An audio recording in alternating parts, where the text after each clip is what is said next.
House Majority Whip Kevin McCarthy joins us. Nice to see you, sir. Nice to be here. Any thought about the president when he was a senator? He had a little different view, apparently, than he does now about the power of the presidency or when the president should use the executive order.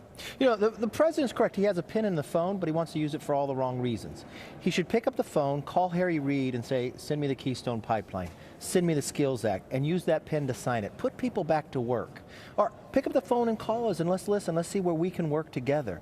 This idea that he can go around everybody, he may have a pen and a phone, but we have a Constitution that we've developed this country under, and he can't go around it. But nothing happens. I mean, as a practical matter, he does have a pen and a phone, and he can do it, and there's not a whole lot that either, I don't know if you can do, or that you Republicans are doing.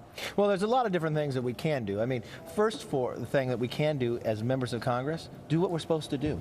Put this country back to work. And you know, there are 160 bills, even more than that, that we have passed last year that sit over in Harry Reid. But so what do you do? I mean, and that's the way it is. It goes over to the Senate. Your bills, likewise, when Senate bills go over to the House, as they go over to the other side. If they come over to the House, we look at them. Do you vote on every single bill that comes over from the Senate? No, but think about what the Constitution says. The House passes some, the Senate passes some, and you go to conference. Just what we're doing this week. Just came back conference on a farm bill. We came back in a budget agreement. We came back in funding of appropriations. That's how you legislate. But this president thinks he's going to go around people.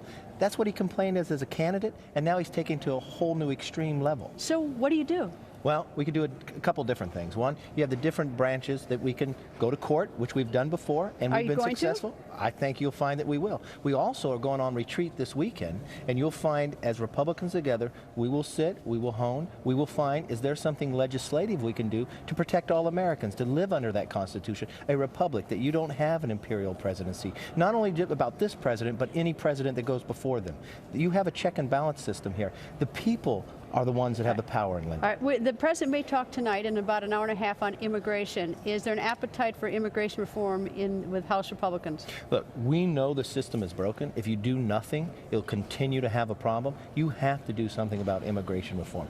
We are looking, we're going on retreat, find out where we can have our standards to build, to make sure our borders are secure, that if we educate these new engineers, that we're not sending them to another country to compete against us. There are things that can be done. Is the border secure? Is that sort of the drop-dead issue with the Republican vote? I mean, that's got to come first? Well, if you don't secure the border, how are you going to solve any of the problems? I'm only thinking... These are the promises that were made in the last immigration bill in the 80s, and it never happened. Why don't you, if you're digging yourself in the hole, first thing, stop digging. So secure the borders. Make a system that actually works. 42% of everyone that's here illegally came here legally on a visa. Reform the visa program. I just want to make sure I'm clear that is the issue, that unless the Democrats agreed to secure the borders first, there will be no immigration reform bill. There's no reason. If you're not securing the border, you're going to continue to have the problem. Secure the border. Make sure the visa program works as you go forward.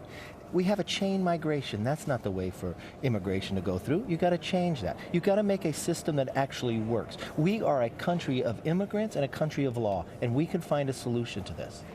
Congressman, thank you very much for joining us. I know that your wife and son are going to be over there with you watching State of the Union. My daughter, too. And your daughter, too, indeed. Anyway, nice to see you, sir.